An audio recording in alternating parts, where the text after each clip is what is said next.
예수께서 온 갈릴리에 두루 다니사 그들의 회당에서 가르치시며 천국 복음을 전파하시며 백성 중에 모든 병과 모든 약한 것을 고치시니. 아멘.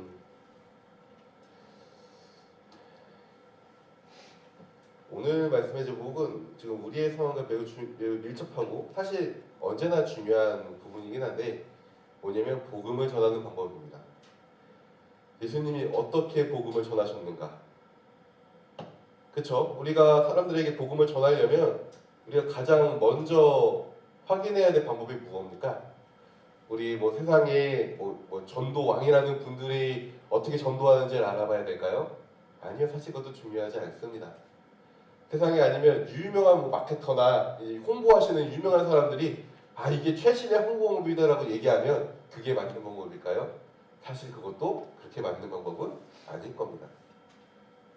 분명 하나하나는 좋은 방법이고 하나하나는 굉장히 괜찮은 방법일 겁니다. 누가 봐도 야 저렇게 하면 전도가 될 것 같은데 라는 그런 말을 들을 만한 방법이겠죠. 하지만 중요한 건 뭐냐면 우리에게 있어서 중요한 건 누굽니까? 예수님이죠. 아무리 유명한 사람이라고 해도 우리에게 중요합니까? 사실 그렇게 중요하지 않습니다. 그럼 우리가 생각해 봐야 됩니다. 좋아요. 우리도 복음을 전해야 됩니다. 예수님처럼. 우리도 예수님처럼 복음을 전해야 되는데 그럼 예수님은 어떻게 복음을 전하셨을까요? 우리는 우리 주변 사람들에게 어떻게 복음을 전해야 할까요?가 오늘 우리가 한번 고민해보고 나눠야 될 부분입니다. 오늘 말씀 보면 이렇게 되어 있습니다. 예수께서 온 갈릴리에 두루 다니십니다. 일단 우리가 복음을 전하는데 어디까지 전해야 되는가 한번 생각해 봅시다. 그러면 우리로 치면 뭡니까? 온 금산해가 되겠죠. 예수님의 온 갈릴리면 우리로 치면은 온 금산해. 어떻게 하세요? 예수님이 나를 좋아하는 곳, 나를 기뻐하는 곳만 돌아다니십니까? 아니요. 예수님은 싫어하는 곳도 다니시고 때로는 미움받아 돌맞을 뻔한 곳도 다니시고 절벽으로 밀어져 떨어질 뻔한 곳도 가십니다. 그래서 뭐라고 되어 있습니까? 예수께서 온 갈릴리에 원하는 곳만 다니사가 아니라 두루 다니사라고 되어 있습니다. 이곳저곳 다 가시는 겁니다. 그러면 우리의 복음도 어떻게 해야 됩니까? 내가 좋아하는 사람에게만 복음을 전해야 됩니까? 그게 아니라는 거죠. 모든 사람들에게 두루두루 복음을 전해야 됩니다. 사실 이거는 우리가 다 알고 있는 사실입니다. 이거 모르는 사람은 기독교인 중에 없을 겁니다. 특정한 사람만 전도를 해야 된다고 얘기하는 사람이 있으면 아마 그 사람은 하나님한테 혼이 날 수도 있습니다. 그러므로 이렇게 예수님은 온 동네를 두루 다니시는데 어떻게 하시냐? 그들의 회당에서 가르치십니다. 여기서 잘 생각해야 됩니다. 그들의 회당입니다. 무슨 얘기냐면 내가 원하는 곳에 이 사람을 불러다 가르치지 않으셨습니다. 어떻게요? 그 사람들에게 찾아가서 가르친 겁니다. 여기서 그들의 회당이라고 얘기했지 예수님의 회당이라고 얘기하지 않았습니다. 예수님이 거하시는 곳에서 가르쳤다고도 얘기하지 않습니다. 어떻게 하냐면 그들의 회당으로 갑니다. 그 사람들에게로 나아갑니다. 우리가 결국엔 나가지 않고 이 자리에 가만히 있으면 전도가 됩니까? 안 됩니까? 이 자리에 앉아서 밤새도록 우리가 한 6개월간 이 자리에서 집도 안 가고 여기서 밥 해 먹으면서 밤새도록 기도했습니다. 그러면은 갑자기 사람들이 벌처럼 몰려옵니까? 절대 그럴 일 없죠. 그거는 있을 수 없는 일입니다. 물론 하나님이 기적을 베풀어 주시면은 안 될 일이 없겠지만 일단 기본적으로 우리가 나가서 전도해야 됩니다. 그렇잖아요. 예수님도 그 광야에서 그냥 계속 기도하셔가지고 제자들을 많이 불러 모으셨을 거고 많은 사람들을 가르치셨을 거면 그냥 광야에 계속 계셨겠죠. 근데 예수님 어떻게 합니까? 그들에게 갑니다. 그들의 회당, 그들의 본거지에 갑니다. 그 사람들이 가장 많은 시간을 보내는 곳, 그 사람들이 가장 사랑하는 곳에 갑니다. 그래서 거기서 뭐 하냐면 가르치십니다. 왜 가르치실까요? 그들이 하나님을 모르기 때문입니다. 우리가 복음을 전하는데 제일 먼저 해야 될 게 뭐냐면 가르치는 겁니다. 이러면 너무 어렵죠? 내가 선생님도 아닌데 내가 어떻게 가르칩니까? 나도 아는 게 별로 없는데요. 내가 어떻게 가르칩니까? 아니요, 우린 가르칠 수 있습니다. 왜요?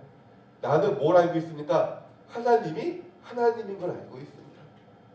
예수님이 날 위해 십자가에 못 박혀 돌아가신 것도 알고 있습니다.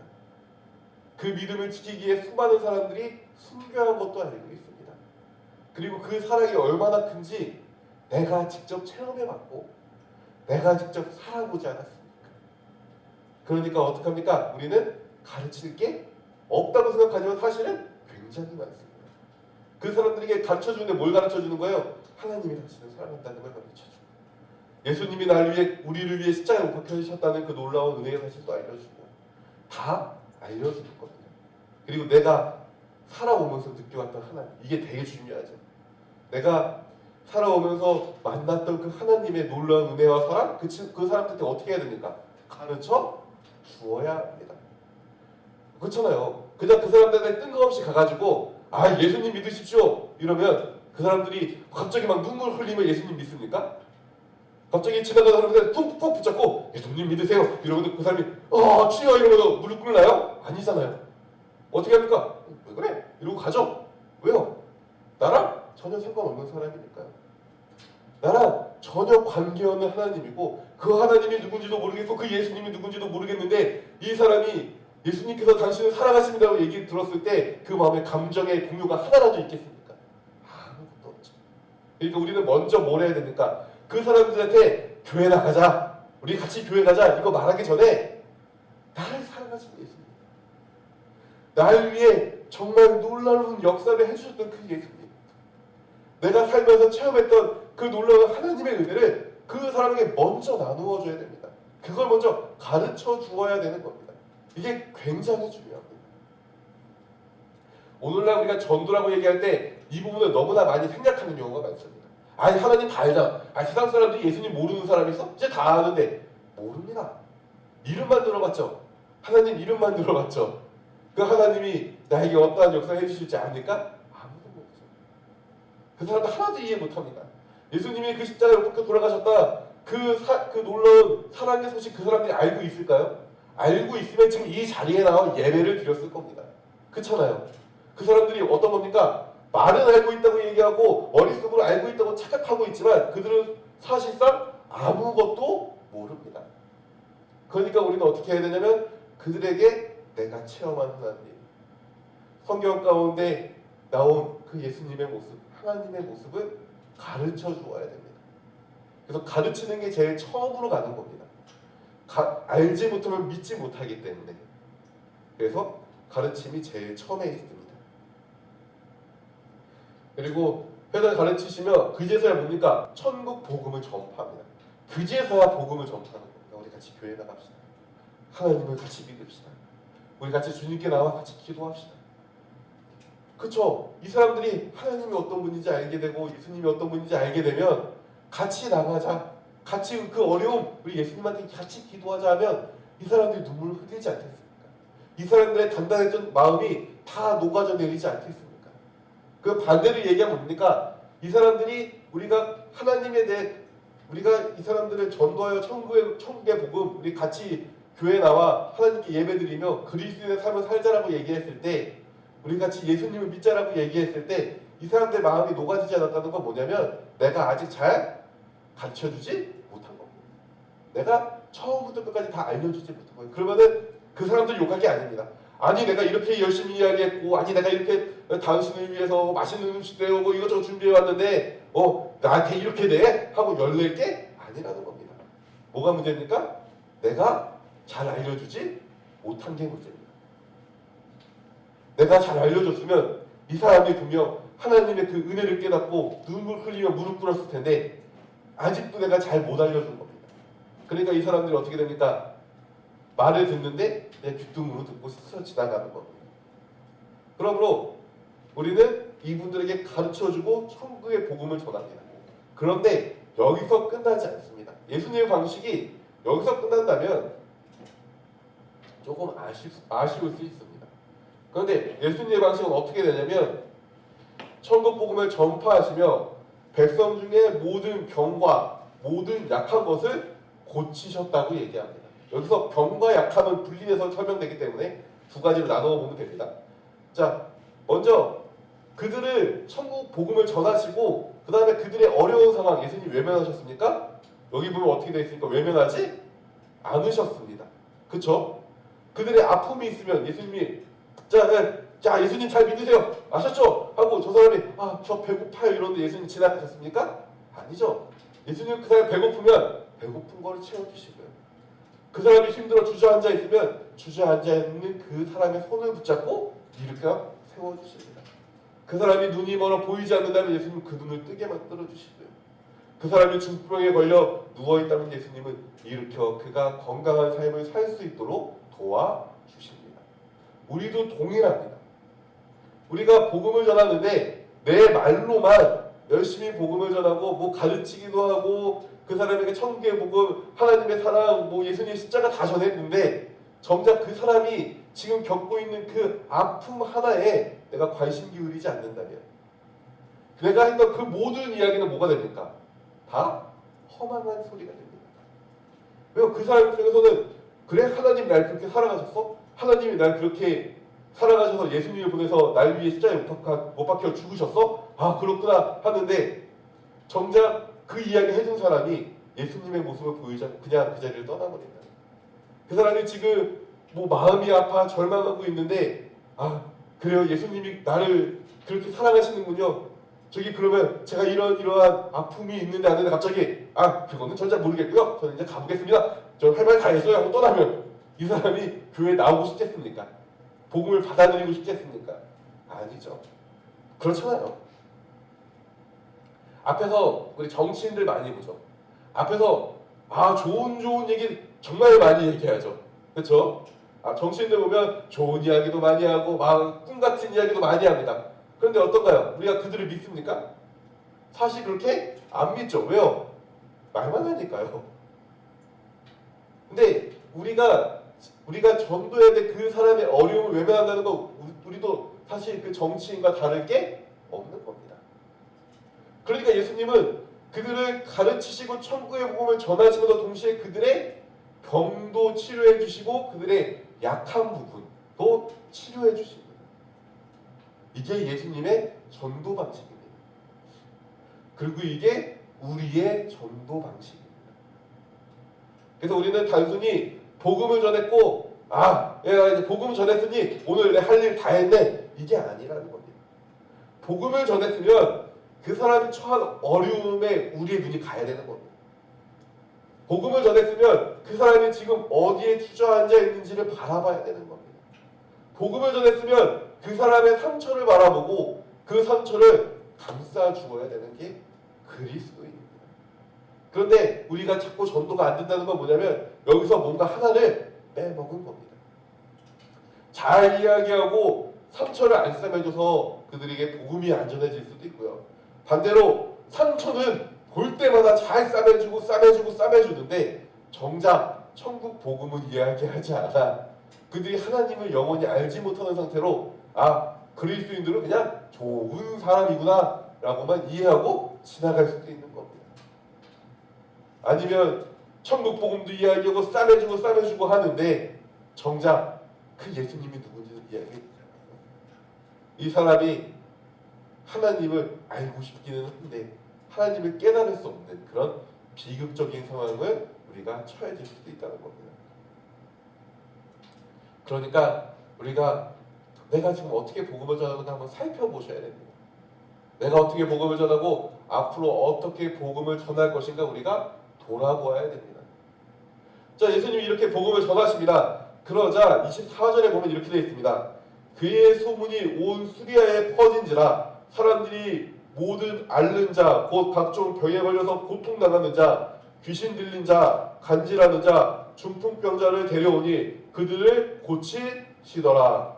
25절에 갈릴리와 데가볼리와 예루살렘과 유대와 요단강 건너편에서 수많은 무리가 따르니라라고 되어 있습니다. 예수님의 전도 방식의 결과가 뭡니까? 수많은 사람들이 나오기 시작합니다. 그런데 우리가 여기서 오해해서는 안 되는 게 하나 있습니다.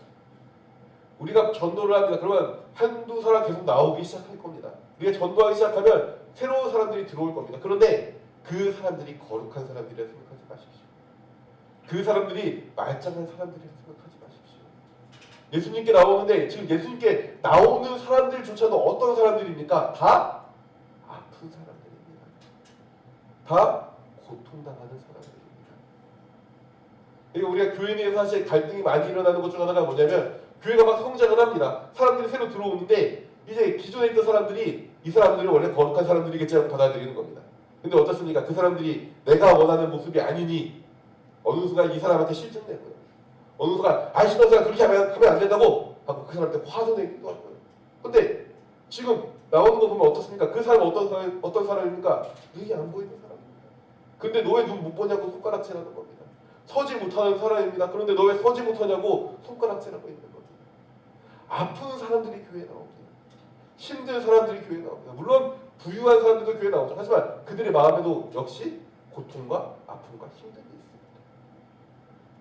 우리가 예수님의 방식대로 전도할 때 분명 우리 주변에 아픈 사람들, 힘든 사람들, 괴로운 사람들, 사실 오늘날 그렇지 않은 사람이 한 명이라도 있습니다. 모든 사람들이 괴로운 시대 아닙니까? 모든 사람들이 사실 절망하고 좌절하는 시대 아닙니까? 이번에 뉴스에 그런 이야기가 나왔죠. 그 성남 지역의 한 모녀가 자살을 한 이야기가 나왔습니다. 참 그거 보면서 참 마음이 많이 무너졌어요. 왜냐면 그냥 정말 그냥 잘 살고 있던 사람 아닙니까? 사실 우리 주변에 그런 사람들 되게 많지만 이 사람들이 힘겹게 공과금 하나 밀리지 않았다는 거 얼마나 성실하게 살아간 겁니까? 그 어려운 와중에도 성실하게 살아왔는데 코로나 기간 이 어려운 시기에도 잘 버텨왔는데 어느 순간 그 어려움의 한계에 부딪히고 갑자기 다쳐 일을 하지 못하게 되고 계속 사업 때문에 빌렸던 이자가 점점 높아져서 감당할 수 없게 되자 어떻게 합니까? 그냥 자살해버립니다. 그러면서 그들이 남긴 그 유서가 참 그 마음을 두들겨 팹니다. 뭐라고 합니까? 죄송합니다. 미안합니다. 아니 그들이 미안할 일입니까? 그들이 죄송할 일입니까? 솔직히 말해 우리가 미안하고 우리가 죄송할 일 아닙니까? 그 근처에 있는 교회가 그들에게 관심을 기울여주지 못한 우리의 책임 아닙니까? 그들 옆에 살고 있는 내가 그들의 아픔과 괴로움을 외면한 그 현실 아닙니까? 우리가 말로만 교회 나오세요. 말로만 예수님 믿으세요. 수백 번 이야기한다 할지라도 우리 주변에 그와 같은 사람들이 존재한다면 우리는 제대로 못하고 있는 겁니다. 그 사람들의 아픔에 같이 눈물을 흘려주지 않는다면 우리는 전혀 다른 이야기를 하고 있는 겁니다. 100번 하나님 믿으라 얘기해 보십시오. 그들의 귀에 들어오겠습니까? 그들의 마음이 잠깐이라도 열렸다 하더라도 자신의 어려움을 외면하는 그 우리의 모습을 봤을 때 이 사람들이 정말 하나님을 믿겠습니까? 하나님을 믿기보단 그저 좌절하여 자기의 목숨 내버리지 않겠습니까? 그 기사 한 부분에 이런 이야기가 나옵니다. 딸이 있는데 19살이 되고 직업군인이 됐다고 합니다. 잘 생각해 보십시오. 이들이 자살하는 이유에는 그 딸도 있는 겁니다. 이 딸에게 더 이상 내가 부담 주지 말아야지. 내가 어려운데 이 어려움 이야기할 곳 하나 없으니 그냥 우리가 여기서 죽자. 우리 딸 그래도 편안하게 살 수 있게. 이렇게 된 거 아니겠습니까? 그런데 저는 정말 의문인 겁니다. 성남 지역에 그렇게 많은 교회가 있고 그렇게 많은 십자가가 있고 그렇게 복음을 전하는 이들이 그렇게 많은데 정말 그들에게 관심 기울이며 같이 울어줄 사람이 한 명도 없었을까요? 왜 그들이 미안해합니까? 우리가 미안해야 되는 거 아닙니까? 그러니까 우리가 복음을 전하는데 결코 있어서 안 되는 것은 그들의 아픔과 눈물과 어려움을 외면해서는 안 된다는 겁니다. 그럼 괴물이 되어버립니다. 그럼 저 정치판에 뉴스에 나오는 정치인들과 전혀 다를 바 없는 겁니다. 맨날 말로는 어려운 사람들을 도와줘야 된다. 맨날 말로는 저 사람들에게 더욱더 뭐 복지를 확대해야 된다. 이런 얘기 저런 얘기 다 하지만 어떻습니까? 안 바뀝니다. 전에 그 수원 세모녀가 하여튼 또 세모녀 사건이 한참 전에 있었죠. 옛날에 14년도에 있었죠. 그 세모녀가 갑자기 자살했을 때 정말 많은 사람들이 충격을 받았습니다. 그리고 나서 그때 법을 만드는데 법을 만들어지기까지 얼마나 걸렸습니까? 7개월이 걸렸습니다. 아니 시작할 때는 마치 당장 내일이라도 통과시킬 것처럼 그럽니다. 그러다가 어떻습니까? 자기네들 정쟁이 더 우선인 겁니다. 고통 가운데 쓰러져가고 죽고 무너지는 사람들이 더 중요한 게 아니라 나의 이득이 더 중요한 사람들이 정치인입니다. 그런데 오늘날 우리의 모습이 그와 비슷합니다. 그들에게 아픔, 그들의 눈물, 그들의 괴로움에 관심 기울이기보다 오늘 나의 이득, 오늘 나의 삶의 편안함, 그리고 그래도 내가 저 사람들한테 복음은 전했어, 나 할 거 다 했어라고 얘기하는 안일함이 지금 우리 안에 있지 않습니까?